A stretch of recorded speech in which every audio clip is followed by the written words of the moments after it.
सुशांत के साथ हुआ है और पूरे प्रकरण में लॉ कॉलेज का जो लॉ कॉलेज पार्ट है उसका क्या रोल है और उसमें जो जिस तरह से प्रताड़ना की बात की जा रही है उसमें कितनी सच्चाई है। दूसरा ये जांच करने की कोशिश की जाएगी कि जो आईपी यूनिवर्सिटी और के जो रूल्स हैं उसके रेगुलेशन के आधार पर जिस तरह से 43% अटेंडेंस दिखाई गई है सुशांत की और जो जरूरत है वो है 75% अटेंडेंस की, यानी कि वो अटेंडेंस को लेकर के एक बड़ा सवाल खड़ा कर रहा है आईपीटी यूनिवर्सिटी की। उनका ये कहना है कि हम आईपीटी यूनिवर्सिटी से बंधे हुए हैं तो रूल्स जो है उसी के चलेंगे, उसी के आधार पर हम बात है, इस वजह से हमने परमिशन नहीं दी।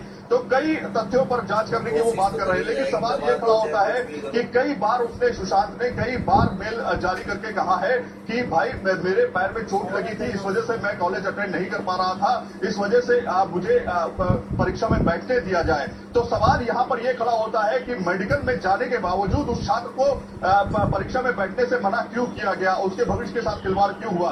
पुलिस प्रशासन जो है इस पर अभी कोई बड़ी कार्रवाई तो नहीं कर रही है, कोई बहुत बड़ा इस पे एक्शन तो नहीं लिया गया, लेकिन हाँ स्कूल प्रशासन जो है अपने कॉलेज प्रशासन अपने आप को बचाने के लिए उन 2 सदस्यों को बचाने के लिए उसने छुट्टी पे भेज दिया है। अभी तक कोई खुल के सामने इस पर नहीं आ रहा है, बात करने के लिए राजी नहीं है कि आखिर क्यों उसको बैठने से मना किया गया एग्जामिनेशन में। तो कुल मिलाकर के अभी स्कूल प्रशासन जो है वो बैकफुट पर है पूरी तरीके से और बात करने के लिए तक राजी नहीं है। सुबह से कांटेक्ट करने की कोशिश कर रहे हैं इनके प्रवक्ता को, वो फोन तक नहीं उठा रही है और कहते हैं कि हम बाद में बात करेंगे। तो तमाम ऐसे सवाल हैं जो खड़े होते हैं सुशांत रोहिला की मौत के कारण के लिए, और जिस तरह से उनके माँ बाप का कहना है कि पूरा का पूरा कई बार उनको मेल किया गया उसके बावजूद भी कोई रिप्लाई नहीं आता है। तो प्रशासन कहता है कि हमने कई बार यहाँ पे आखिरकार सुशांत ने सुसाइड किया और एक नौजवान की जान चली गई। आप हमारे से जुड़े इसके लिए आपका बहुत बहुत शुक्रिया। हालांकि शरीफ खबर ये भी आई है कि 19 और ऐसे केसेस जब बने थे तब यहाँ पे आश्वासन किया गया था प्रशासन की तरफ से कि उनके अटेंडेंस ना होने पर भी एग्जाम में बैठने दिया जाएगा और उनको अगले सेमेस्टर में भी जाने दिया जाएगा।